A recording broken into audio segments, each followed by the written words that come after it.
Hi everyone, welcome to another episode of the Lies There podcast. Very pleased to have a Bradley Hill today. Bradley, former Newcastle Falcons rugby player, former PT, now founder of Simple Health Kitchen, which is based in Baker Street. Correct. Bradley, how you doing first of all? I'm very good, thank you. Thank you very much for coming down. No problem. It's been a lovely drive in the rain. Yeah, finally you're telling me the journey how it was. British weather. British River can't beat it, man. Can't beat it. Yeah, so a little bit about yourself. So you've come down from London today. You do so much great stuff outside of your career now. Let's sort of find out more about you. So I'll give you a very quick summary. So yeah, I'm from Newcastle originally. Yeah, I'm from your Marshalls. So I've lost the accent because I'm from Newcastle. I went to school over in the Lake District. I went back to Newcastle. I went to London. Then over the years, it's just mixed. I get Australian, Welsh, South African, everything. Which one did you try and get away with? I always like to say I'm from Newcastle. It's quite proud of it. So I always think it's weird. It does change over time. So yeah, I played. So I came out of school, went to Sale Sharks. So actually, I was in school. We signed for Sale Sharks at 16. Academy contracts. I was in Manchester, the kind of training law, but after school, I wanted to go back home, so I took the contract with Alkins. I've been in kind of health and fitness since then. I had 2 ACLs, I'll stop my career, or I decided to stop. And then I went into personal training and found myself in personal training. I ended up moving to London to do it as of the affluent client base. Did that, then had a pretty freak, I don't know how to describe it, injury happening. But I'll discuss in a bit. Ended up going back to Newcastle for a bit again, then back to London. Ended up starting a health food business, and kind of that's what I've been doing for the last 7 years. So that's where I'm at now. Yeah, we're definitely going to touch base on your sort of restaurant side of business, because I'm very keen to find out a bit about that as well. But you got your sort of upbringing as well. You said you went to was it a boarding school you were? Or? Yeah, so I went from a normal family in Newcastle, and they wanted me to, obviously my dad wanted to get me education, so I went to a private school. He did everything he could to get me to a private school, and like I said before, I love football from Newcastle, big footballing city. I had a season ticket, we grew up playing football, and I wanted probably to be a footballer. But I wasn't as good in the private school, like we talked about, play rugby, cricket, you don't really play football. In fact, it's called association football in environment schools, yeah, so it's not posh. So I ended up being a pretty good rugby player. Again, something we can talk about later is I was fast. How tall are you as well? I'm just short. I used to be 6 foot. Then after the injury, when my posture's got a bit worse, I'm down to about 5'11". So yeah, it's 100 kilo per minute. Played rugby at about 82 kilo. So I ended up being pretty promising in rugby, getting a scholarship to a rugby school in the Lake District. Then being did quite well at rugby, ended up signing professional. So that was my journey into rugby. We were just saying, just off earlier about rugby itself, and when I did university with studies on it and stuff, and seen as quite an elite sport. Yeah. Do you think the sport's still seen as that? It's definitely changed. Like, I think it has changed because effectively what feeds professional sport is grassroots. Mm-hmm. So grassroots starts in the big funnel at the top and it goes narrower, narrower, narrower. So not many, what they called in the UK state schools used to play rugby. So anyone actually going through was either through a club or through a private school. So by happening, it became elitist because the kind of people that could afford to go to private public schools were not the elite, but they're kind of from that, families and stuff like that. So I think it's changed a lot now because rugby is a much bigger sport. And like anything, as it grows, there's more volume of people playing, so there's more people come into it. But yeah, it's the same with a lot of like sports like that, polo, horse. Cricket's changing, isn't it? Cricket's changing. Cricket's changed, like find much more. Like you see so many different backgrounds involved in cricket now. Yeah. I'm not too sure. My background's not familiar with rugby, but is it quite diverse rugby today? It is now, yeah. It's big in the Army, Navy, as I say. Yeah. And again, it's that's a physicality thing as well, I think. What was the biggest, obviously you went on, what do you reckon the biggest difference between private school and state school? What? In terms of what? In terms of study, in terms of sport? Everyone's different. Yeah. everyone was different. So I'd say I went to a boarding school that was very rugby focused, very sport focused. So that was, then there's some of it wasn't very academically focused. They've tried to change it now, but some of the other ones are incredibly academically, not sport. So everyone's a bit unique in its own way. I guess like universities have specialist courses and stuff like that. Schools are the same. So kind of my school was a very rugby-focused school. It was very traditional. It was very still set in its ways even when I was there. It was quite brutal. And that started changing when I was there. Did your dad know that it was a very sportish school and what usher into the sport? I'll take you. Yeah. There was connections from the school I went to into that one where they were trying to bring the good people into the school. Like, it's like anything, right? The bigger pool of good athletes you have, the more you get at the top. It's not that it was like a rugby factor or anything, but it was very old. Folks need to come over there to see sport some of the time. Exactly, yeah. That's how I ended up for Manchester at Sale. They actually had a very strong partnership now. Mm-hmm. And we were the first year that happened when I was there, when we signed. You still have much connections with the school that you saw? No, not really. And funnily enough, I was going to go back a couple of weeks ago just to visit for the day. It's actually a really beautiful school. It's called Sed, but it's very old, traditional, set a big hill in front of it. First day at school, you made to walk up the hill. It was one of the old school fit kind of, physicality schools. Tell me more about Newcastle. Really interesting, because one thing I've got from it is that you're proud of where you come from. I love Newcastle. Yeah, what is it about Newcastle? A lot of people are proud of where you come from. I don't think there's many people that have been to Newcastle and say, I didn't like it. First of all, it's the nightlife. It's famous for like a place called the Big Market. What is just a fun place. And people from Newcastle are very, very friendly, very open. They like people. They love people to visit. They're very hospitable. So it is a beautiful city. And no one knows the Northumberland coast, but an hour, half an hour to an hour drive is just so beautiful. So it's a really great place. People are great. Like, everyone's friendly. Everyone has a good time on nights out. It used to be carnage. Sure, it still pretty much is, but friendly, but really friendly. So I think that's what people tie back to. And I think you get that from when I've been over there. People are quite friendly, nice, welcoming as well. Did you go out much on nightlife? You might love to. Well, so it's a good point, because when I was 18, I'd signed for Falcons. I was effectively a professional player, and you weren't really supposed to go out. Of course, you had to, and people did because they understand balance. And so I think we used to play on a Monday night. They'd generally go out after the game. So we used to play, I think, 7 o'clock or something.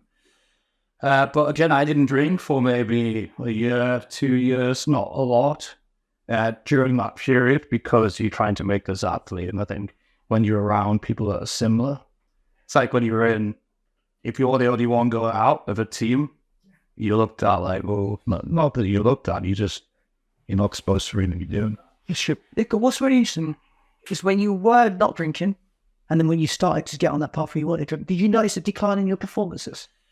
I don't think so at such a young age. I think a week or out once every couple of weeks, few weeks, you binge drinking, you get over it, a day later you're back into it.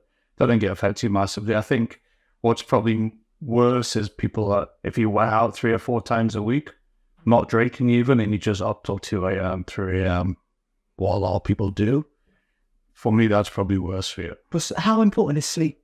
Recovery as performance? It's definitely top of the pyramid. Did you do much on sleep as well?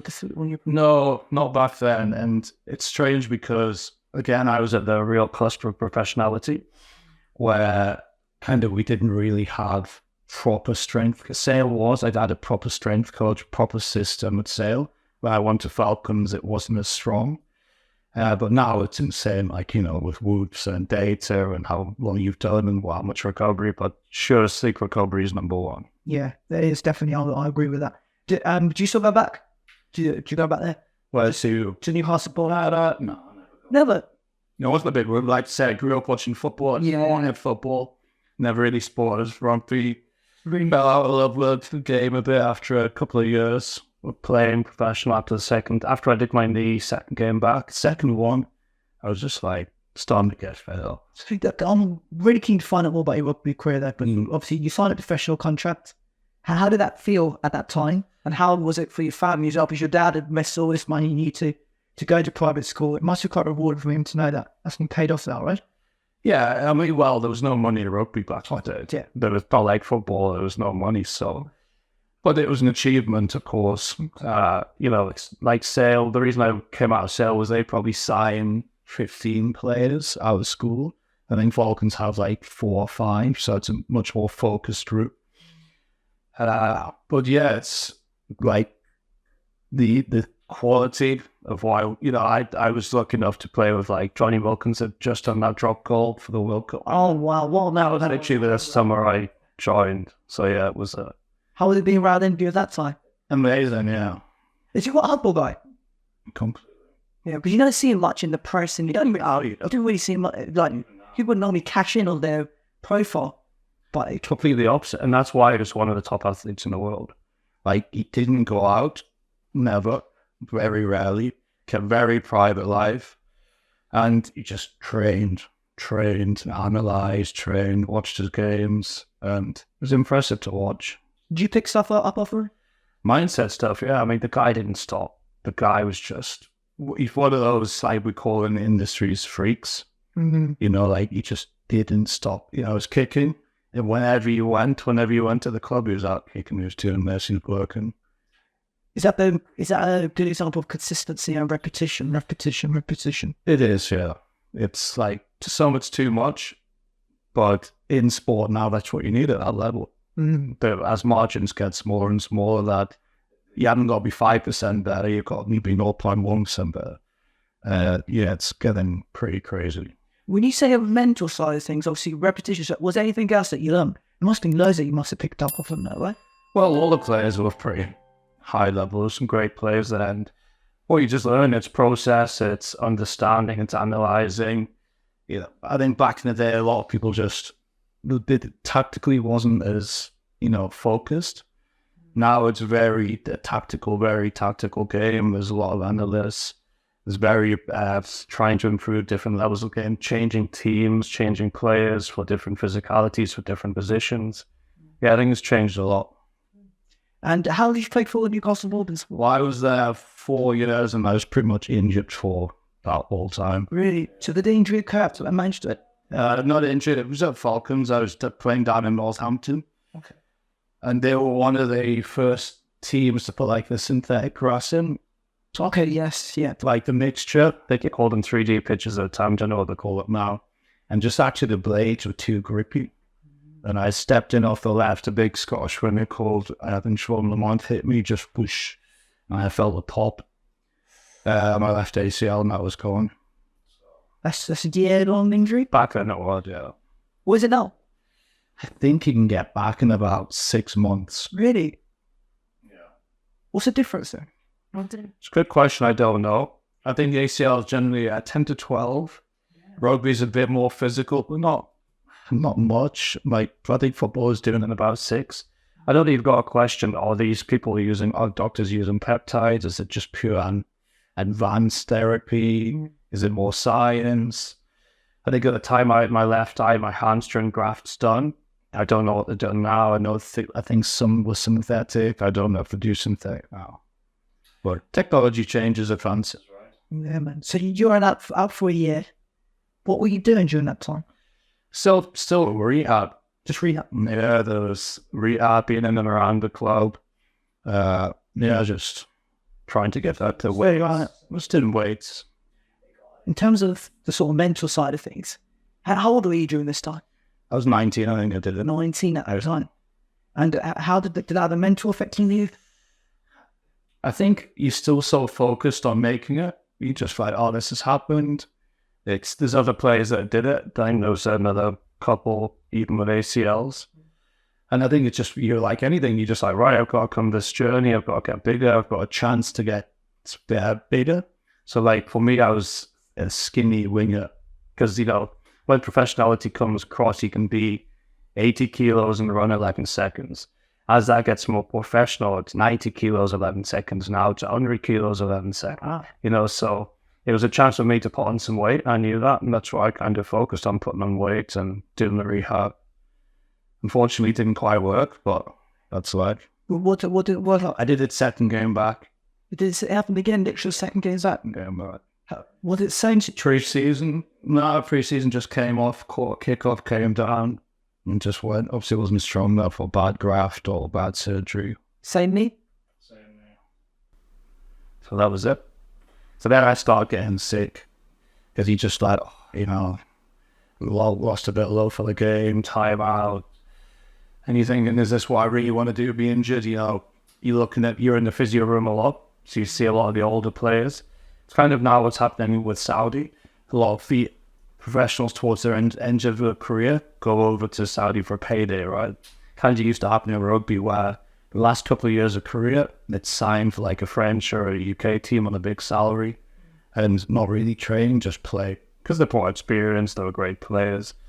So I was in the physio room and people were just getting tape, like every joint, taped up, just so you were getting injured to go out and play. I was thinking that really what I want when I'm older. I used to say I don't want to be able to not run around with my kids. But that happens in a different way, unfortunately. Just some of those people that some of the people that you see, I don't know if you've seen some of the rugby players that you were with, now they're a little bit older. Have you noticed a downcline in their physique side? I think anyone will, I don't see as many now, but yeah, I mean, anyone in rugby will tell you. I mean, the head injuries things become big. Yeah.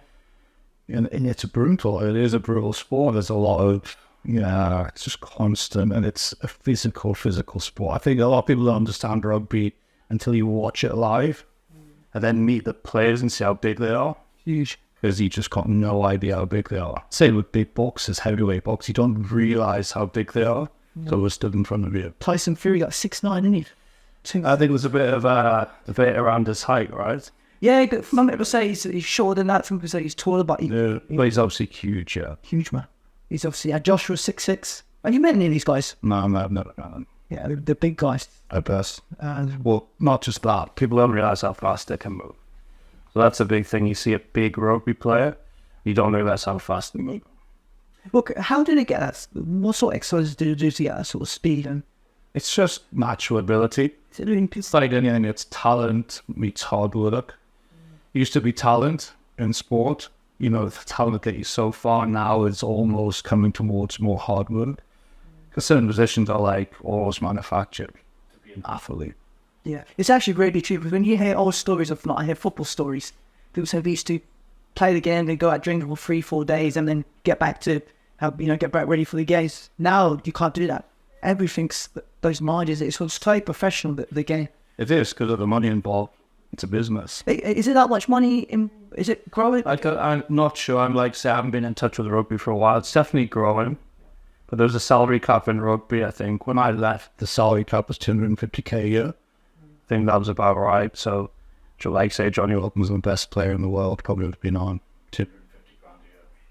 What sort of sponsorship sort of helped about it? Yeah, I think get a big Adidas one and stuff. Yeah, compared to football, it's next to nothing. Yeah, football. Oh, you still what? Do you still enjoy watching football? Football I do now because we had a bad time in Newcastle for 10 to 15 years. The Saudis love it in there, and then. But yeah, now I do. Do you have to sell your? Are you? Am I right? That they have to sell some of their players. They just have, yeah. And you got rid of that Dean Ashworth too. Yeah, I think there's a lot of look. It's professional sports hard, right? Because it is a business. How do you create a rule for everything to work? So it is hard. I mean, there's never going to be a perfect answer. But yeah, it's probably the rules are a little bit unfair. Well, what do you reckon Newcastle shots is next season? Not great, but it's a long-term project. Yeah. I think it's right to bring in so people can't just go and spend £1 billion. It just happened to every single club. And every single club buying 100, 200 million players. Yeah. Man United to do that, don't they? Yeah, and a lot of people do. Yeah. Chelsea just, damn man, they didn't. Chelsea seem to be getting away with it crazy, don't they? Well, they're clever, right? This is the debate. Like, this is, again, comes down to business. Oh, yeah. Can you buy assets and sell them off to a different company, or holding company, and effectively to work around and figures what business is. But it's pretty unfair. I think they sold a hotel to be able to do that. Sorry, we digress. Just about your career. So after you finished this, after you had the second ACL injury. Yeah. So what happened from there is I was fed up. Yeah, I wasn't really making money. I was thinking, what do I want to do? And my dad actually broke his ankle. So my dad's self-employed. He was a car trader, car salesman, car trader, and he used to effectively buy cars from, like, simplest way of putting it, buy someone at part X and work into a Jaguar garage. He'd fire the Merc and sell extra Mercedes garage. So that's what he did. He specialized in Jaguars and Land Rovers all his life, and he broke his ankle. Fell down a curb, drunk, and he was like, look, you're not working, you're not playing. Do you want to come and help me? All you have to do is go there, pick this car up, take that, go look around a lot, see if there's anything to buy, X, Y, Z. Help me out, because, So I did that, and I started working with him, and like I say, specialized in spare expensive cars. So I was lucky enough to be driving nice cars.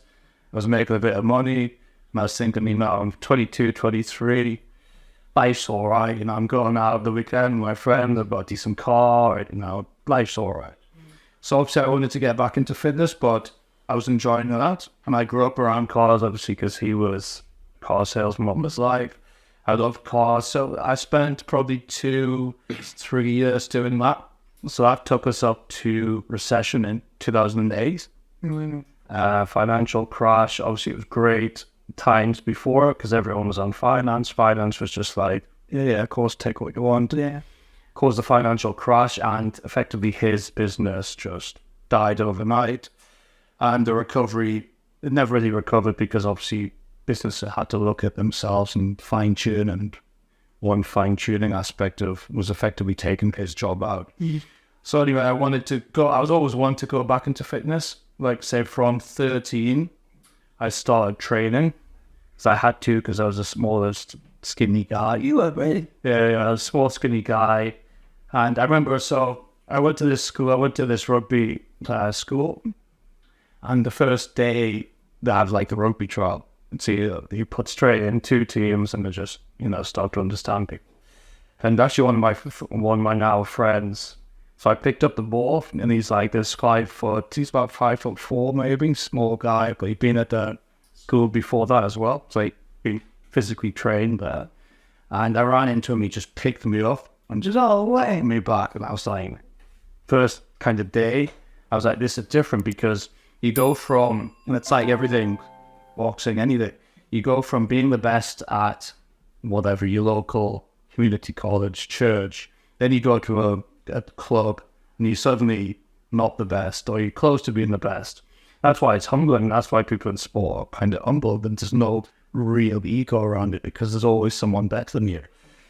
So I went, I've got I'm not quite the best. Luckily enough, I was good enough to make the team, but again, that was on speed.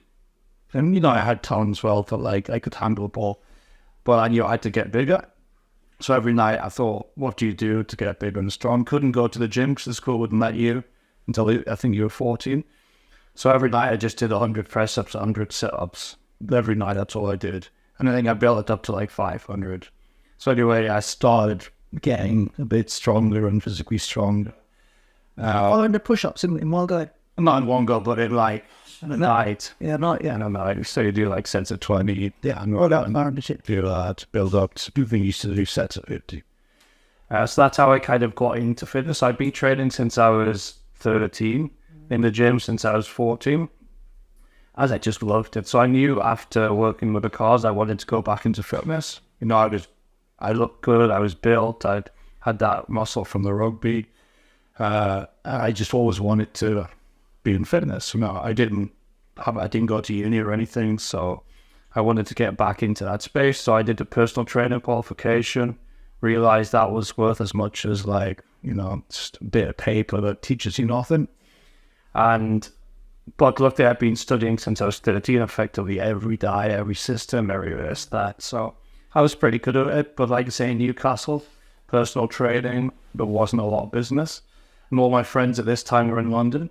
So they just started working in London, living in London, so they came out of uni and stuff. So I just made a decision to move. So I kind of packed my bags and went to try and start a mobile personal training business down there. No, obviously you had friends and stuff, and no clients. No, I had no clients, no friends. Actually, sorry, I took a job at Virgin. So I went to a Virgin Active recruitment day. Yeah. So where they do all this recruitment, they test you, they do this, that, and then I got offered a job at Broadgate, got in the middle of the city, or Acton, which is actually, funny enough, close to where I live now. And there was like a kind of health clubby mummy stuff. And I had a decision to I had to literally ring my friends and say, I've got these two jobs, which one do I go to? And everyone said, I'll go to Broadgate. I thought, oh, no, I want to be towards the mum market because, that's what, I might relate to, kind of might get more business. And it lasted about 2 weeks and thought, this isn't for me. I had to do it for myself, tried to be a mobile PT, and eventually got that going. And about 3 or 4 months later, obviously the spinal cord issue happened. Before that, on such base on that horse, really interesting. What did your parents say to you when you decided to move away from there? They've both been super supportive. I think obviously when my dad's job, business, kind of, they knew couldn't support both of us. I've been doing it, but I've always had this tie to fitness. And even now, even doing restaurants, I've still got that, what I'm going to go back to. So it is kind of, and you have to kind of follow your heart in a way. So they were very supportive. Yeah, go, what's the worst can happen? You go, try it, you come back home, right? It's like anything in life. Why not just try? What's the worst can happen? So I did it, and then, like I say, things progressed from there. So why did you decide to leave Virgin as well? You said it wasn't for you, was it? It wasn't for me. Like, I knew I could do more, if that makes sense. Not that it's wrong, I just wanted to. I've never had a job since I was a barman. So something that completely started to not through the authority thing, but I thought I wanted to be able to control my business. Mm-hmm. And if I wanted to be mobile, right, like going to the same gym, for me there wasn't that attractive. And I started to realize I went there to train moments because I thought that's what might be attractive to me, kind of in the business, to build a business. And I thought, do I want to speak to women all day and talk that? I thought, no, I want to be kind of meeting these guys that are super successful, learn from them, train, understand that aspect. And that's kind of what I tried to move towards. And how did that go? Eventually, well. So like I say, I formed this idea and I understood how to launch a program. And I did it, and then I got pain in my back. So when does pain in the back occur? Because this is That was 2012. That year? Yeah, I watched that in Australia. So yeah, tell us all about what happened. So I was in the best shape of my life. Training all the time? I think I was physically the best shape of my life. Were you having clientele come to you in terms of... Clientele's coming to me, but like I said, I launched this program. It was going to be a 6-week program. I found a gym to work from. It was kind of back in the day where you could make money in group format. I didn't want to talk a little bit before.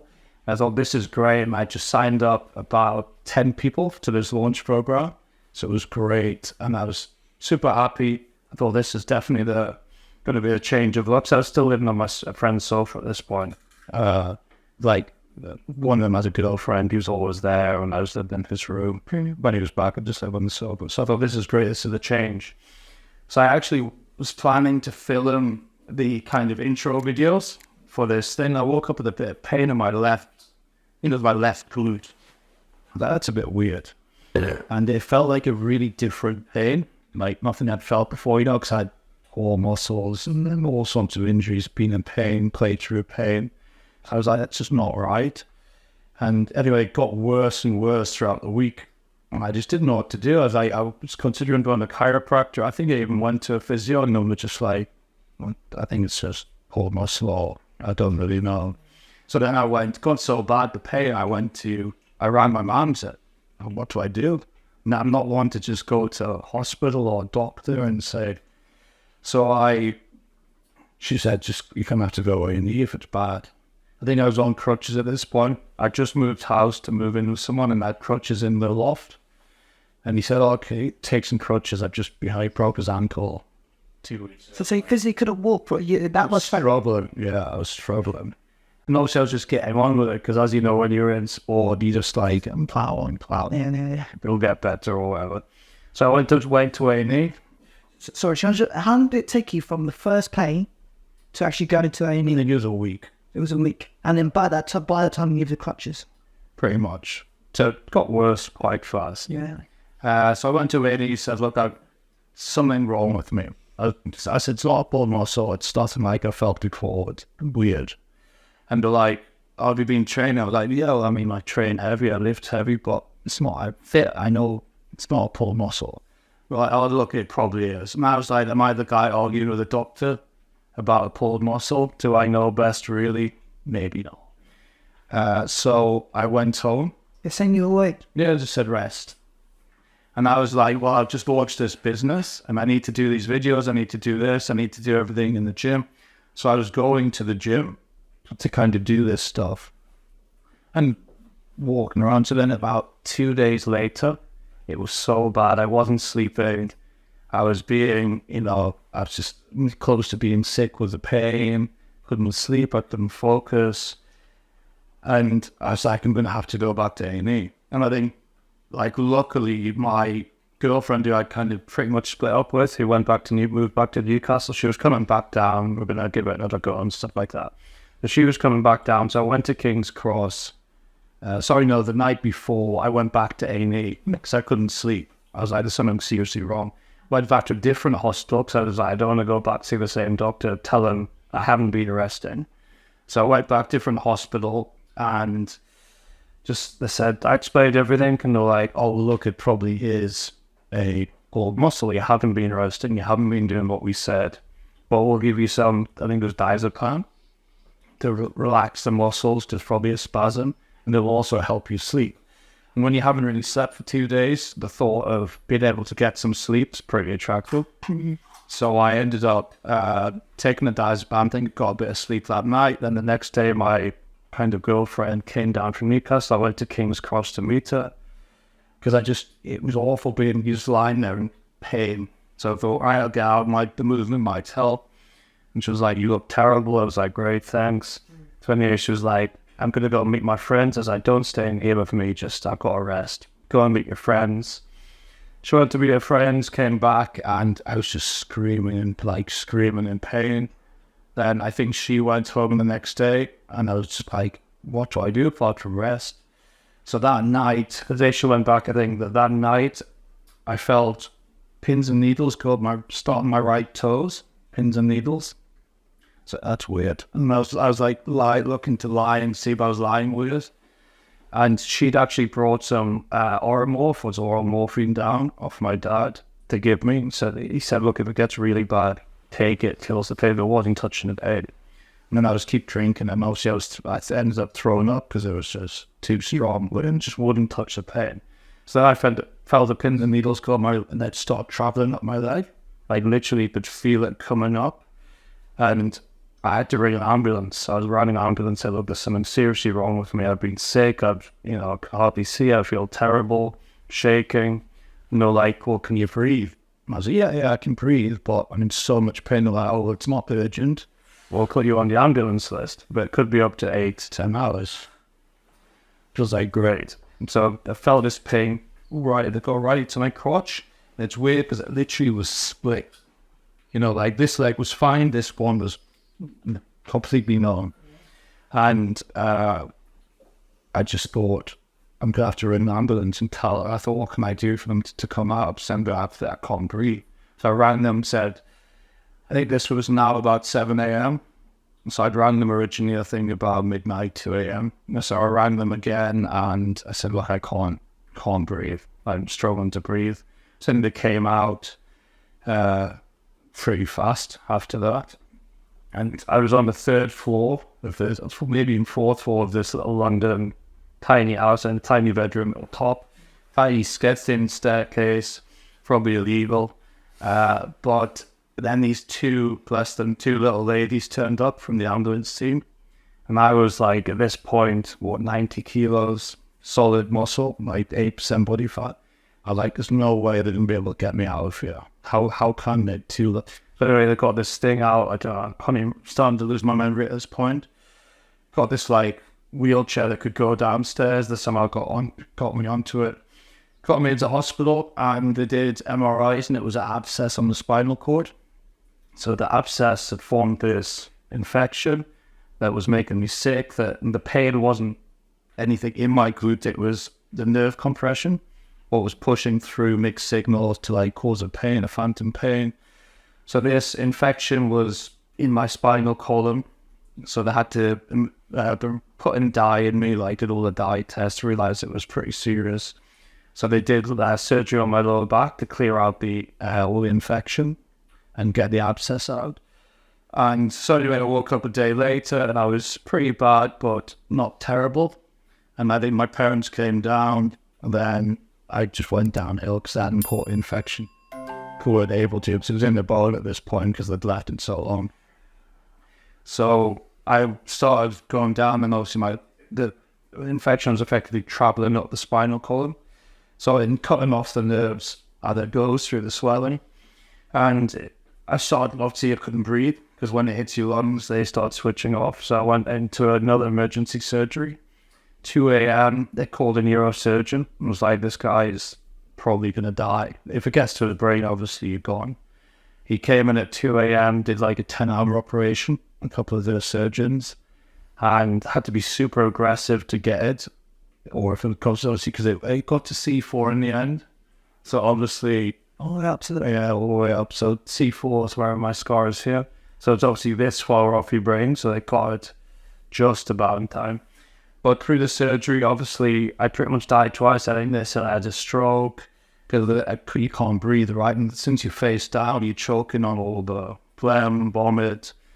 So I somehow got through that, but the surgery was so aggressive to open the spinal column to thing. They said, look, there's parts of damage. It's been starved of oxygen.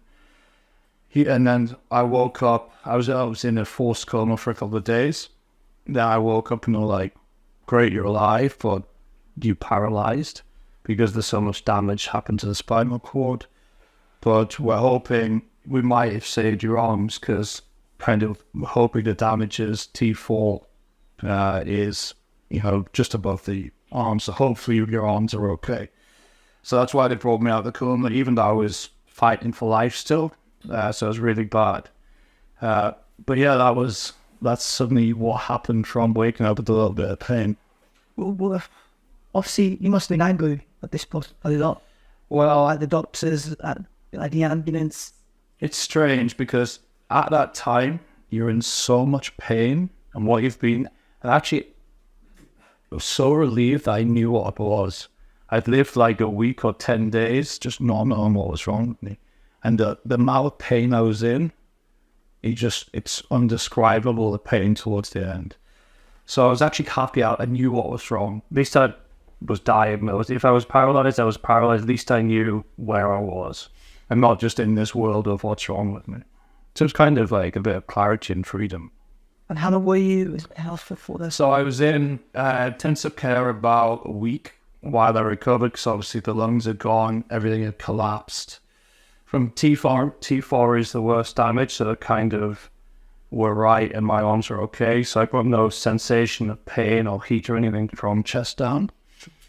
And motor damage in the right-hand side. So it's weird because there's nothing wrong with my left. I mean, apart from I can't feel pain and sensation, but motor-wise, it's completely normal. But right feels like I've got pins and needles all throughout my body. Then the right hand, leg and foot is pretty damaged, so that's where I get the weakness. Sick. Obviously, you said you didn't feel angry at that point, but how about now you look back on it? Is there some sort of, if it was caught earlier, or, this, I know you can't think like it, but so how's it? When you hold anything to anger, and I knew this, and I knew his mindset, and I knew who I was, who I went in as, is different to who I've come out as. So I'm lucky to be alive. I'm so lucky to be alive. Is there a reason why I'm still here? Is there a greater purpose on the kind of highest level? Then you're thinking, okay, well, I'm all right. life, if I'm in a wheelchair, I'm in a wheelchair. Life's still all right. You can still play wheelchair rugby. You can still do this. You can still do that. I'm lucky to be alive. So I was never really angry at the start. I was just determined to make it back to a life, to have a life. And like I said, I didn't want to accept their diagnosis of you're never going to walk again. I was just like, well, they don't know that. They're predicting that, but they don't know that. I'm not going to let that fall into my head. For me, I want to get back into the make a full recovery. I think that's what I focused on. So anger would have just, anger eats you alive, right? To pull your tape from inside. It benefits no one. Benefits no one. You kind of have to try to let that go.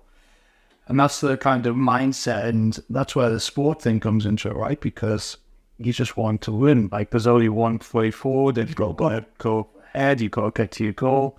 That's measurable, it's time sensitive, and that's the way I focused. But you were in a wheelchair, did you? So I was in intensive care about a week, and then I started to get feeling in my left fingers, and it suddenly went down my left to my toes. Nothing in the right. And this was over the course of a week. I couldn't move it, but I could tiny wibble. Nothing in the right. Then I went from intensive care to a high dependency unit. So high dependency still pretty much could die, or probably not. You know, what those intensive care is, you can imagine it's car crashes, people first next to you is dying, you're looking like that, he's died out, he's getting wheels off. So, that was a week. So the intense time. So I came out of that. Then you have to go to a spinal specialist center for rehab.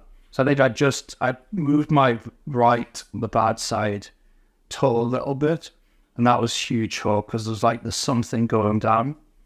They knew it wasn't the same because it was delayed and it wasn't as strong. But for me, it was like, if there's something going down, there's possibility that can get to a good recovery. That's the whole focus. It was never like, I'm not going to be able, from that point, it was never, I'm not going to be able to walk again. I'm not going to be in a wheelchair. It's just like, how do I get back? There's a way. And that's the only thing I can focus on, kind of one thought, one goal. So I left that hospital to go back up to the spinal unit in Middlesbrough, because that was the closest to my parents in Newcastle. So I needed care. At this point, I still couldn't move. Couldn't move my arms. I could touch my fingers a little bit. So I left there after about 2 or 3 weeks. Went up to, maybe it was a bit longer, 4 weeks or something. Went up to the spinal unit in Middlesbrough, and they're like, oh, there's a great gym, there's a hydro pool. So you're getting super excited to kind of start this recovery. Got up there and spent about 4 months in hospital there. And I left in a wheelchair. Well, I left being able to walk lightly on crutches, but pretty much need a wheelchair. So it's about 4 or 5 months, 6 months in a wheelchair. Were you still with your partner? No, so it was pretty much broken, but it was one of those things, try again sort of thing. And when it happened, her parents were like, look, don't get burdened with him, what's right? And if it was my choice, I'd say, look, go, who you with, we were in trouble anyway. It's not like I'd been them 7 years and it was great and stuff like that. So I never wanted that as a burden. I stayed with her for a few weeks afterwards and stuff, but it's never going to be right. It was a lonely road.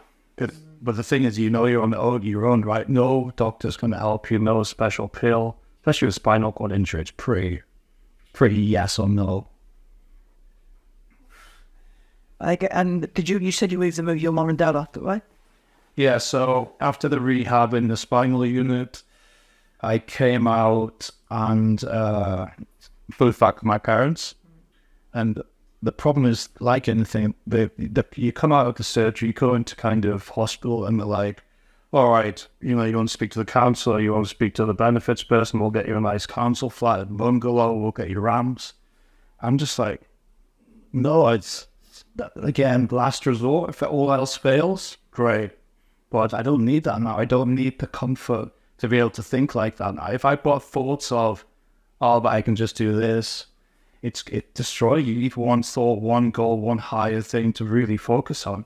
When you start thinking, but if I don't, I can always do this, it has to kind of be that one push, one goal, that's all the energy's going that way. So your goal was to get back to no. I knew I had to get back to life as soon as possible. I knew I had to get out of hospital because hospital is cautious, right?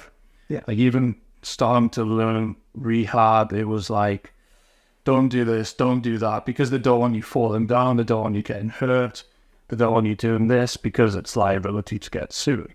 So everything's cautious. So I knew even if I'm at home, falling down, trying to get back up, walking down the stair if I can, that's going to physically condition me 10 times faster than if I just lying here, going to rehab an hour, 3 times a week. So my goal is just to get out. Probably a little bit wrong in a way. I should probably try to do a bit more structured rehab. But for me, it was to get out of that situation and start to move on. So is that what you did though? I could take it was the process from wheelchair to then started to never normal life. Yeah, I mean, that's a long story. I mean, you have to effectively build up strength again, movement, gait patterns, boring rehabby stuff. But you have to do it, right? You have to do it. You have to do it. And that sort of determination, that grit, from what I'm hearing, that sort of comes from sport. Of course it does, yeah. Of course it does. It's like anything in sport, you have to do the same thing every single day. Why do you throw 1,000 million punches? Because you just know when it comes down, you can't think about it. It has to be a trained pattern. Same thing. You have to go to the gym. You have to eat well. You have to do this. You have to drink water. Not because you really want to, because that's what is the formula to move you towards a goal. So yeah, a lot of that was boring. But like I say, for me, it was about getting back to life, getting back to London. Even though it was probably a bit too soon and a bit maybe the wrong decision. Maybe I should have done a bit structured, but I knew I had to move on and not go down I'll just get a council house in Newcastle and with a bungalow and ramps. The comfort life, you were dangerous. Comfort zones are horrific. Have you ever been in that comfort zone? Recently. Really? Very recently, yeah. Just how did you notice you were in that comfort zone? I noticed it because I wasn't happy. Okay. So I had pretty much had it all. Had a beautiful wife, lived in a nice house, had a business that made it through COVID, was successful, 2 beautiful daughters, cockapoo, lovely life, can live how I want, can, be there 5 days for the kids if I want to, don't have to be in work as much. And that thinking, why am I not loving life? And it's because I don't have a big enough goal again. And kind of one of the reasons I'm here today is what do I really want to do? I haven't achieved it all by any means, but what is the next stage for me? Because when I was running the restaurants and building the restaurant, it was an animal. I was working 7 days a week, all hours of the day, and it didn't care if my now wife kicked me out a couple of times because I was just like, I'm doing this, I'm doing it. I have to there had to be collateral in relationships, in body and training, because that's the main focus. But then when that stopped after COVID, when I lost obviously 6 of the locations or whatever, I got back to one and we recovered the business through an amazing amount of stress. But again, that's resilience and coming together through sport and training. But I recovered, like say we had kids, I lost my dad in the period, everything just went wrong. But I came out of it, I was happy. Like I say, wife, kids, dog, nice house. But there was something missing from me. There was something missing. What's really interesting, you mentioned earlier about recovering from this injury, or this life-threatening situation that you went through, and the reason you slide it because you had a bigger purpose. Are you still going through that process of finding that bigger purpose, or do you think you've found something that's that bigger purpose? I've refound it. I knew I wanted to put a message to the world, because when you're on that deathbed, right, you're thinking, have I done what's my life been like? Luckily for me, it was all right. I'd had great times. I played professional sport. I had girls. I traveled California and Vegas, my friend. I'd had a good life. But what could I have done more? Could I have started a business? Could I have done that? Would that have, if I wasn't struggling, what could I have done? You're thinking regrets, right? If I'd been able to afford private healthcare at the time, and some doctor would say, let's just do a blood test. The infection would have been picked up. 7 days later of antibiotics, I'd just be normal. So you think, like, what is it? And I wanted to put that message out to the world. I've always been in fitness, 26 years now. I still love it, still read it. And that's why I'm going now with a kind of the bigger purpose sort of thing, to get back into helping people realize how important health is. Because, when you're on that deathbed, the only thing you want is health. Like even now, if I had $10 billion in the bank, the ability to just go for a run, I'd trade it all for it. I really would. Also, I've saw quite recently is people give up their health for money. Yeah. But then how's it that then people want to get their health back, right? But then it's too late. Yeah. That quite on my head. But what you just said equates exactly. Yeah, you lose your health to acquire wealth, then you use your wealth to get your health. That's the one. Something like that. Yeah. It's true. It's completely true. Taking it for granted. I think a lot of people do during their youth, they take it for granted. The issues, the worst thing in the world for me is if you cause yourself disease or health, knowing you could have done something better. Like not that it's cancer is completely driven by 100% by diet, but if you'd done that and you could have just not got that by eating better or going for a run or going to the gym, that's a huge regret to live with. If your wife leaves you because you've just constantly just not went to the gym, got in shape, you're annoyed, you're irritable, you snap your hand at kids. If she leaves you and you lose your family because you just couldn't be asked going to the gym, it kill you from the inside of regret. The simple thing you can do to improve your life straight away in there. Food, exercise, and for me as well, getting up early. Yeah. I don't know if you're a big fan of that. It's starting the day right. I'm a morning person. Yeah, I'm saying. Not everyone is, but it's the only time you can truly own. You can't own the end of the day because there's always something comes up, and as you get tired, your energy's gone. Yeah, if it was me, I'd be up at 4 a.m. and go to bed at 8. What time do you get up? I wake up 5-ish. But you must work late in the restaurant. The thing is, I can't do anything. Now we've got one site that's profitable, it's optimized to the max. There's not much I can do. That's why recently I'm changing it all to kind of get that energy drive again back and look to expand. But through the stabilization, post-COVID, post-losing everything, rebuilding stage, there's not much I could do but sit back.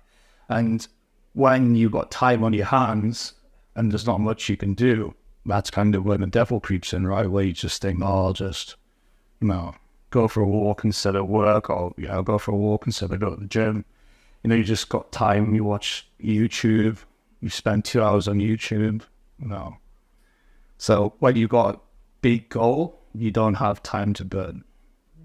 What if I look like your big goal and think about, so we'll go back to, you said earlier that you want to go back to London and get back to the PT, right? Correct. How long did that process take to get back? So this happened in May. In Spinal Ford, it was 12th of May. How old were you during this one? 27. It's a peak of your life and fitness and everything. So that was May 27. I moved back to London December 28th. December 28th? Just before New Year, yeah. What year was it again, sorry? 2012. 2012. So yeah, so it was 7 months. And what did your family say about you moving back? They were worried, scared, but... Your style again affected, did it? I mean, I had nothing to start with, so it's not like I've lost anything. Did you have any capital at this stage? 0.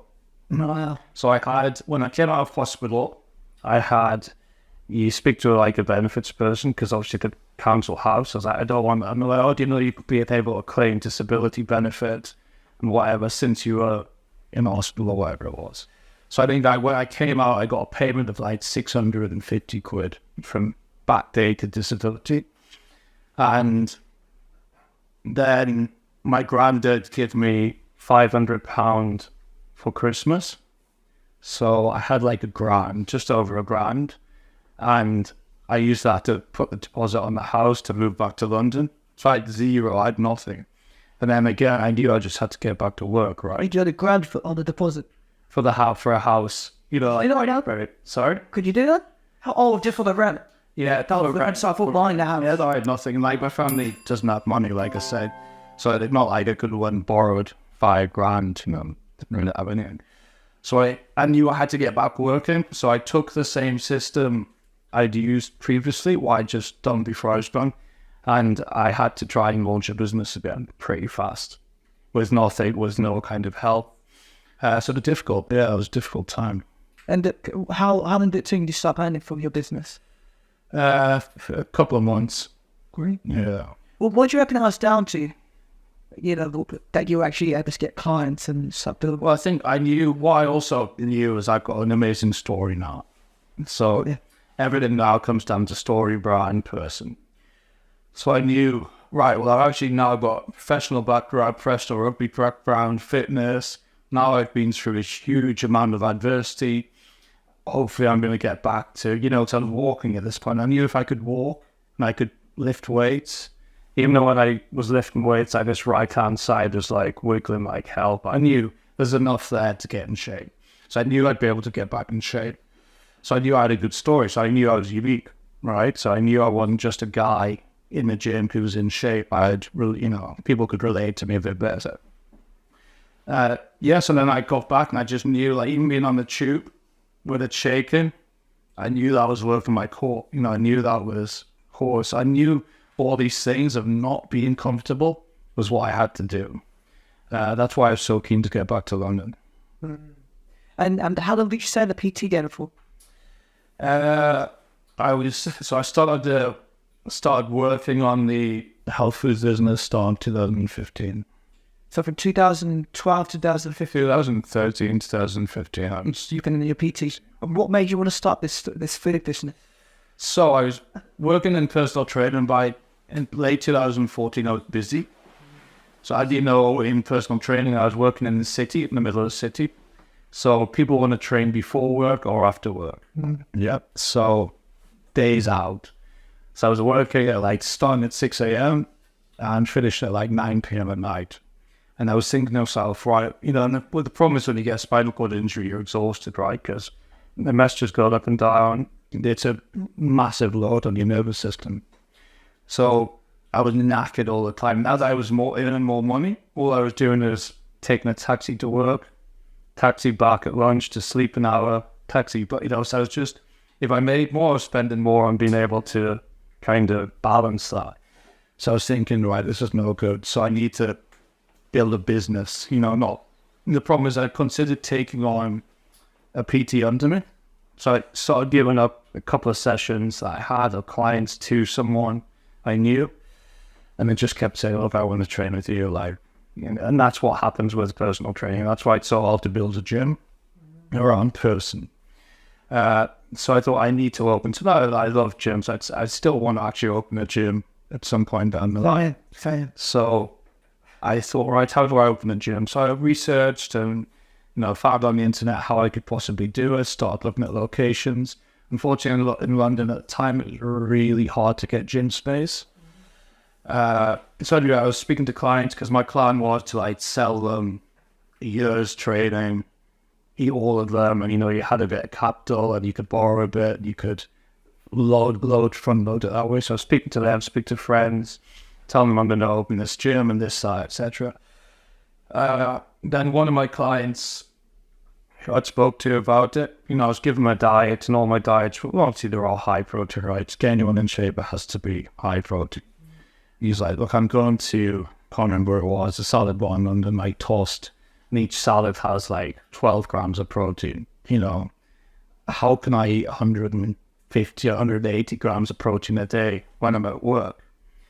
I was like, oh no, it's annoying. I'd just been to LA, New York, I think at the time. I was like, there's this great place in LA, it's called Lemonade, and you pick your protein and you think, should have one on London Wall, it'd really work. And if it was me doing that business, it was effectively a meal prep idea at the time, protein, carbs, veg, fat, macro-based stuff. And all you need is a little box room. You pre-make the food out of the back. It's easy to do. You sell it from a fridge. Be a great business. And he came back the next day and said, I think that ideas could work in London because I'm he was a banker at the time. He was like, I travel 3 times a week. I can't prep food. I need to be able to if I could just go to like London Wall and just buy a day's or 2 days of food, I think it would work. And meal prep businesses weren't really around at the time, like Lions Prep and stuff now, but these businesses, they weren't really around. And I said, well, look, we can do it if instead of opening the gym, I'll open a health food place. He was like, well, if you ever, he knew I was entrepreneurial because I was self-employed. I'd run Facebook ads, he knew I wasn't just fresh to business. So I said, well, look, let me think about it and come back to you. And actually, funny enough, the guy he died, unfortunately. He was a kind of boxer, UFC guy from Newcastle. And he was covered in tattoos, like, muscly. He used to have the diamond earrings and he looked the part. And he'd just been to Dubai. He was walking through the mall in Dubai and this sheikh stopped him. And he's like, oh, what do you do? How come that you're a fighter? And so he's like, yeah, I'm a fighter. He's a proper Geordie, like, he had this charm. He's a good talker. Yeah. And he said, oh, come and train me tomorrow.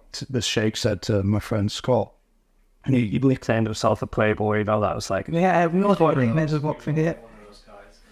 And he said, so he turned up at this address, and it's like a palace. He was like, what's going on? Is this like a setup? Am I at the wrong place?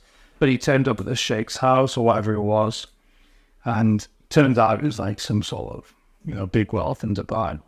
And he said, Scott said, oh, we need to maybe find a gym. He said, oh, I'll build a gym. So he said, oh, look. He said to Scott, I said, look, well, I know how to do, I'll build the best gym you can. Let's go corners, 50-50, And I said to Scott, how did you do it? And he said, just believe in yourself and just, why not? Look, when you said believe in yourself, what do you mean? But is that how we... You don't need to know how to build a gym, how to run a business. So give me a trial a gym. So this sheikh built on the big, huge gym with cages and everything, equipment. Because Scott was like, you should just do this, this, and this. And kind of I'd heard him tell that story. I was always inspired by it. And the guy said, so I went away and I thought about it. I came back the next day with this idea and I presented to him. He said, look, I think it's good. Do you want to discuss it further? So we started working on it together, kind of 9 p.m. at night. I'd train him at 8, finish at 9. We'd go to the pub for an hour to work on this idea. We did that for a couple of months. Came up with kind of a structure of the business. And he said, well, look, he knows in banking. He said, look, I'll invite a few friends around to dinner, make some food, and we'll see what they say. We'll try and pitch them this sort of idea, see if we can raise money. So we did that, and pretty much came out the night with about 300 grand pledge to invest in the business. And there's like £1 million valuations of just pluck numbers out of the air. So next day we're like, well, I think we can start a business here. And that's kind of how it started. We just went from there and, started reversing. How do we open the shop? Reverse engineering all the aspects of it. What do we need? And I started working on it. Came out of PT full-time about August. And then we opened in January. So that's August 2015? Came up? 2015, I opened January 16. January 2016. Yeah. And were you 50-50 with this banker? No, we were personally. Then we had to raise about 30% or 20% of the equity to get the money. Which is 300 grand? I think we ended up raising about 400 in total, or we had about 400 pledged last minute, and 100k investor pulled out. Stuff like that. That's, again, business resilience, stress handling. How we managed to replace we had a chunk of money to spend. Took it and then obviously spent on the first shop 350, 400, something like that. Where was the first shop when? St. Paul's. Sorry, City St. Paul's. It's called Waltham Street. Very famous street. The top of the street, you have the big St. Paul's Cathedral. And I stayed at a hotel. Yeah. It was a hotel, nice hotel. Wow. So and that was that. So I was like, now I've got to run a business. And I've obviously run a business with people. Very different running a self-employed business to then hiring people, especially when you're from a very direct, get stuff done background. You're suddenly having to soften up to be match people's paces, emotions, energy, stuff like that. You said have to lead the whole thing. Well, was it banker still involved in it? No, he wasn't involved. Is he still involved today? No, I speak to him, but no, he was reasonably involved at the start with kind of feedback. What should we do here? What do we do here? But no, he's not. Does he have a stake in the business? Yeah, stake. And you look after 100% then? Yeah. Amazing. And you opened up, am I right? Over the years you had 6-7 stores? Yeah, we had 5 locations total. We've had in 4 delivery hubs, so 9, then plus a central kitchen, so 10 physical locations at different periods of time. Well, and at your peak, I don't know if you have to say, what were you turning over? I think the turnover was about 4 or 5 million group. Now one side we're up to about 2.4 million turnover. That one side? One side. So to bed, isn't it? I mean, growth, it has its own issues. Growth's hard. During the time you were growing it, you mentioned earlier that you were going through, it was tough, but your family life. How was that during that whole process? It's brutal, right? And even my wife, who's my wife now, when I started the business, 2015, we had a branding agency, right? So we said, we want to create this is the idea, create a logo, brand colors, tone.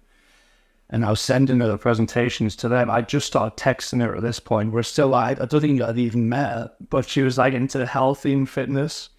I was like, what do you think of this logo? Which was just like, who's this guy starting a business that's asking me, who he hardly knows, for advice? I didn't have anyone to speak to, right?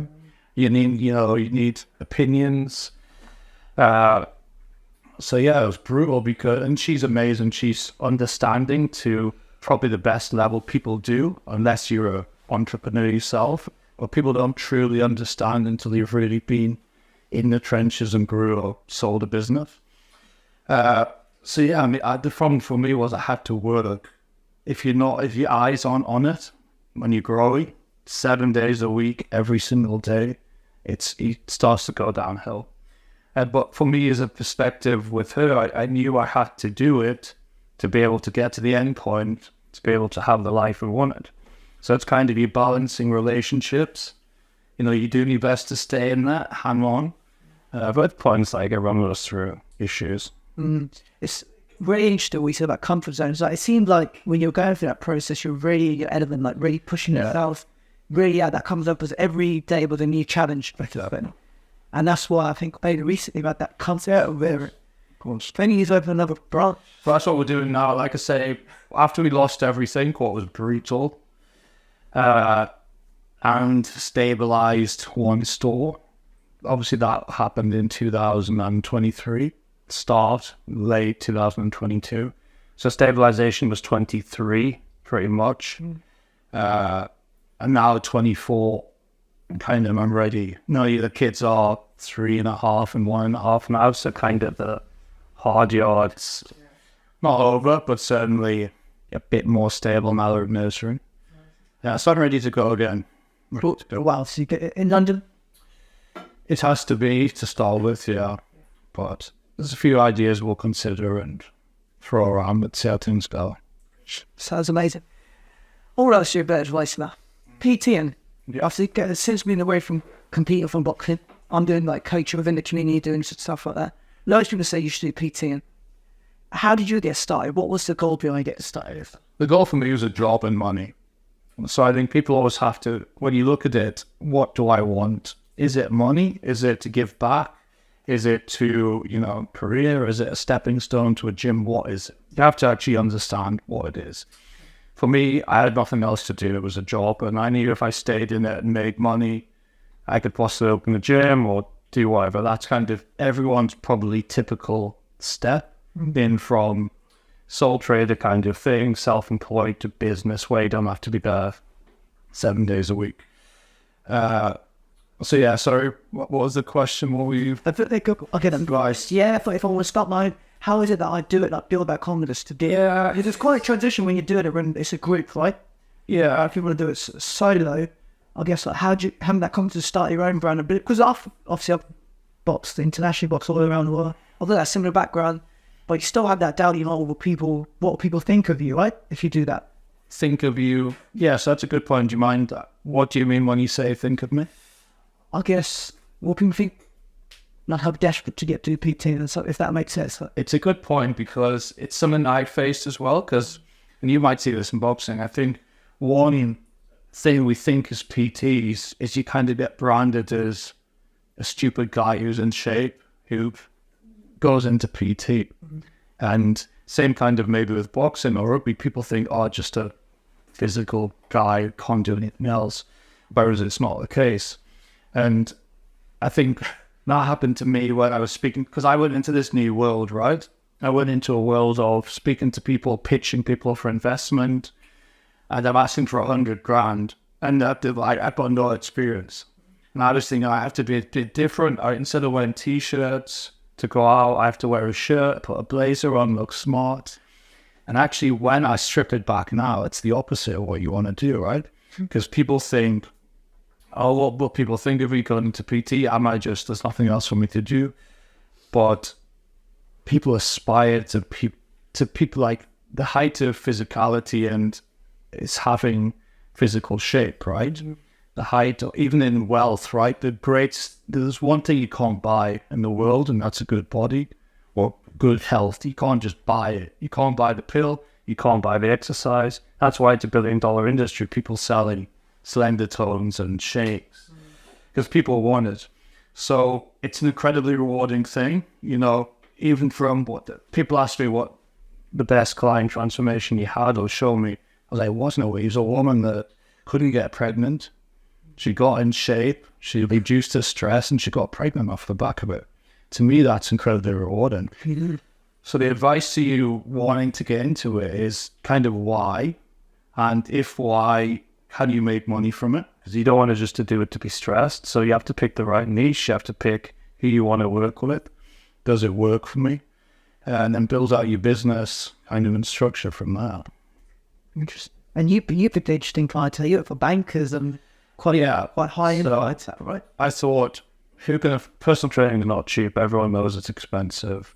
What they perceive as expensive, it's not really, because you change people's lives. And if you could sell the result, it's worth. Like I tried to say this the other day, if I could sell a result, how much would you be able to sell it for? And it's tens of millions. If you could sell that pill, it'd be tens of millions. So I picked that just because what I actually realized was I don't want to be a therapist, what a lot of PT is.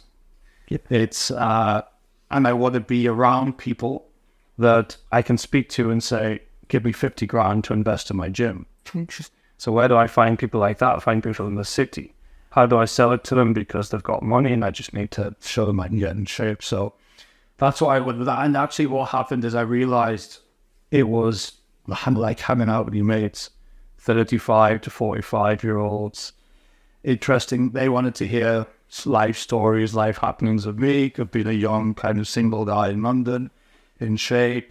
And I had the kind of world where, phone's interesting to me as well, like trading, getting 200k bonuses. It's a different world, right?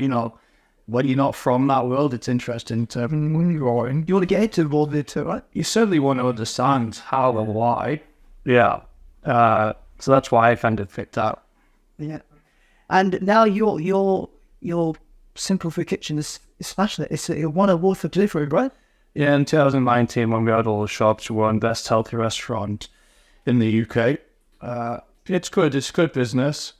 We're going to change it a bit now to go down a bit more calorie and health focused. We've been a little bit safe with the middle market. But when I started, the calories thing was getting bashed into eating disorders and things like that, like just negatively. Or I don't think it's true at all. So I want to go a little bit more down the calorie health, educational, food quality. I was starting a bit of a media education side of the business to kind of help people understand health, food, why it's important. The trade, people are happy to pay £7-8 a pint, but not £7-8 for a healthy meal. But to offer will be really good content as well. How they can start a business. How do you not do a business? How do you start a PT business? Because I think, what advice would you give to somebody who wants to get involved in something like PT or could get involved in starting a food business? if they have that name, if they have that doubt? The doubt comes out back to person, right? And what people don't realize, and it's like take venture capital, right? So venture capital, if I wanted to go venture capital now and say I want £2 million to start a business or raise a business, the first thing they look at is person. Who is the founder? Who is the leader? What are they capable of? What they've been through? If it's some university guy just out of university with a rich family and he just wants it because he went boxing once and he wants to open a boxing gym, they're going to be like, this guy, as soon as things gets hard, he's going to be away. He's got no ties. He's got no need to succeed. He's got no real deep passion.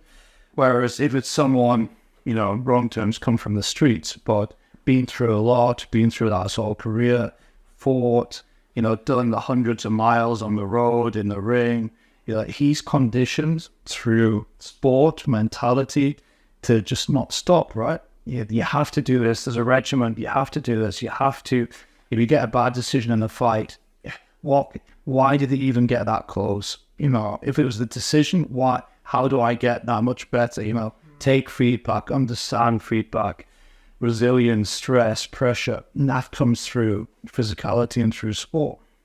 It's all built. You don't realize you've got it. You don't realize people aspire to you. It's like combat, it's MMA. If you had to rank people on instant respect, I think physicality is definitely at the top. So if you see a big guy with tattoos and he's like, I'm an MMA fighter, versus someone in a suit, respect automatically goes to that person, right? Then it filters down to like boxing, rugby, gymnastics, football, whatever it is. But without knowing it, there's definitely kind of a human kind of respect factor through that, because it's physicality. And through the years, physicality has been, unfortunately, whatever it is, the determining factor for survival. But it's a good thing being able to defend yourself as well when needed, and being able to, because it gives you so much in terms of his belief, his confidence. It's similar to what you've got, and determination, that grip that you need. I'm sure you see it. There's ultimate control in physicality of people at the top, right? 100%. It's when you get lower and lower where that control goes less, and they're the people that cause trouble. Say about trouble in London. You know what I mean? Do you hear much about the trouble and stuff in London? Are you? Yes, I live in Shepherd's Bush. I used to live in Holland Park. We moved over to Shepherd's Bush, mile apart, and it's huge difference. So, I walk around London with a Rolex on, and summers and nightmares have to change watches. And it's happened to me twice where I've been approached, and I knew they would approach them, because you have to become aware of your situation, right? It's not that I sometimes just forget to take my watch off, or I'm walking home, or I've been out. They can spot it straight away.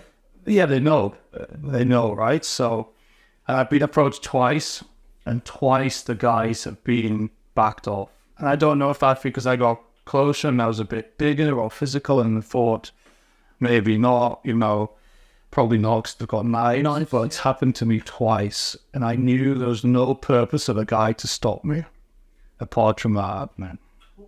It's obviously difficult. What would you do if they did approach you? If it's insured, I give it away. So where it becomes an issue is when people have had a drink, right?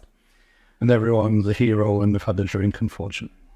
Why do you think this is what's going on with London at the moment? You hear a lot of crimes, this knife crimes, people stealing watches, people stealing cars. It seems to be a lot of bad press. Yeah. No, I just woke up the other day, 5 a.m, a guy grinding the bike off the other house, opposite. Starboard shooting, right, yesterday, 2 days ago. Stabbings all the time. You don't hear about them in the news. You don't hear about it. But you know the people that live there, the people that I've spoken to are from the inner cities. I'm shocked to hear some of the stories that I heard from. But it's what's happened. I mean, this is a big debate of what's happened, but there's just not enough accountability through the wealth, right? Systems have become soft. People understand how to get around systems. It's like even with benefits, right? Anyone on deep benefits, you go to Newcastle, they'll be able to tell you how to get benefits better than the benefit officer. Because people know the system. You know, it's like with the criminal gangs, they know how to break the law and be able to get away with it on sentencing, right?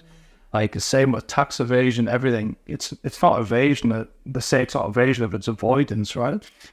The criminals, they become so smart that they know the way around the system. Then you've got why I'm a big believer in health fitness, because it gives you complete control of emotion, right? And as that goes out, you know, as people aren't doing as much sport, haven't got enough control, as fathers aren't strong enough, as to let, you know, instead of bringing these kids back in, saying, no, you don't do that, if they're getting away with it and there's no punishment, right? How can you go out and stab or rape someone and come out the next day and do the same again? Yeah, that's crazy. Stricter measures need to be in fact. I don't know if it'll be more sport, more emphasis on sport. Well, this is where youth clubs become, right? And it's close to a lot of youth. Exactly. And what's happening is a direct correlation, of course it is. Because how much of all these kids were focused, you've got this pool of emotion every single day, right? Are you angry? Are you sad? Are you happy? And that gets channeled into, and the best way to burn it is through exercise, right? You know, if it's boxing, if it's being around people, the right people. And when you don't have that, you know, because ultimately if you're around 10 other kids that are like, oh no, just come to the gym, come boxing, let's go play football. And what's happened, parks have gone. Kids playing on streets have gone. You know, this burn off of emotion, energy is getting less and less. Because why? Can't play football there, can't go that. Church is shut, church hall shut, community hall shut. So what have you experienced with PT as you? Would you be interested in working with people in that sort of, in the innocent? It's a good one. I think you have to be ready for that. Like for me, I'm still building a family, building security, building business, building enough structure. So once I've done that, and that's the point of making money, right? Making money is not evil. If you've got money to spend, you can spend it in the right way. So a lot of people just don't get that. And they're like, I want to make money just to live in a beautiful house. No, I can make money to open a gym. Then 7 days a week, I can have community classes. I can do this, I can do that. Yeah. So again, that's what it goes back to why and big picture. And this again, like comes back to like, if you're scared to charge £70 a session for a PT, yeah, but there's a bigger purpose at the top. If you get your own gym, then you can offer 100 kids a week a chance to, you know, learn, educate, get into sport. You know, that's a huge give back in life. So it's all mindset of how you approach business and what the call's for. What is it that this is about your sort of mindset towards business? You seem as someone who's grafter, works hard, learn from that. Again, what I've learned is if I'm not challenged, I get bored, can lead to depression if you're not going forward. So, like, what is the benefit? I don't like watching TV. I don't like being sat around. So why shouldn't you be busy? Why shouldn't you have the energy to play with your kids at the end of the day? Why shouldn't you do this? So it's always pushing yourself.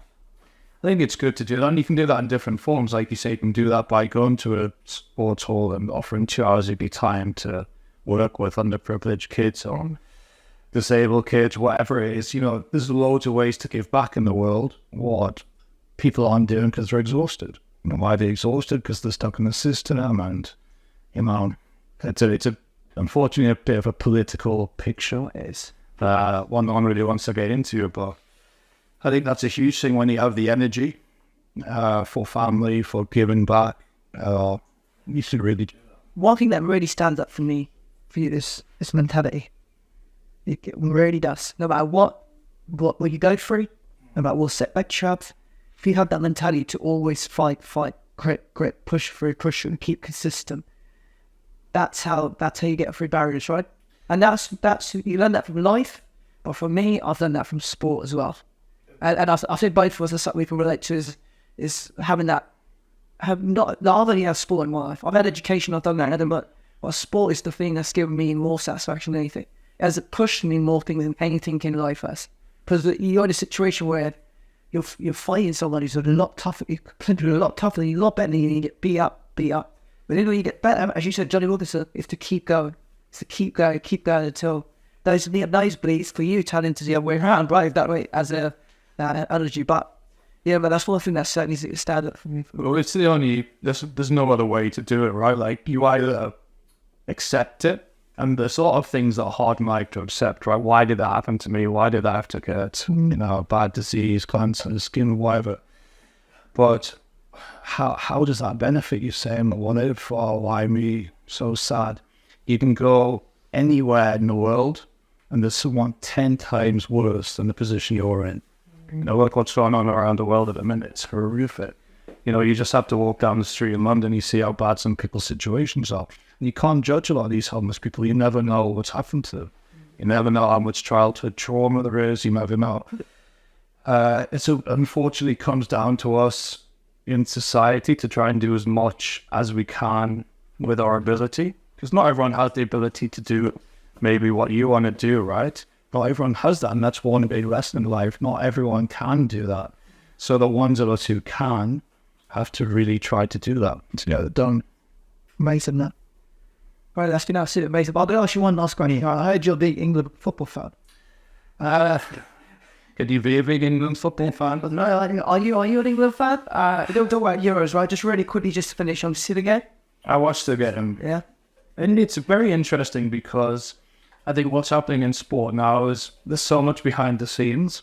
This has happened in Newcastle, right? Had a very successful season, being a strong team, under ability, strong team. You've seen the England team now, they're on paper are very good, probably the best since the Beckham generation. I'm playing terribly. Now, is that purely because of a tactic in a manager, or is it because they want to be, they earn 300 grand a week, you want to be spending your summers in Marbella? Do people really want to win for country anymore? I think I'll get it from England, they do. I think they're very passionate about this is I remember during that David Beckham era, not many people invested in people are more invested, the more the country is invested in this England team. Especially during Euro 2020.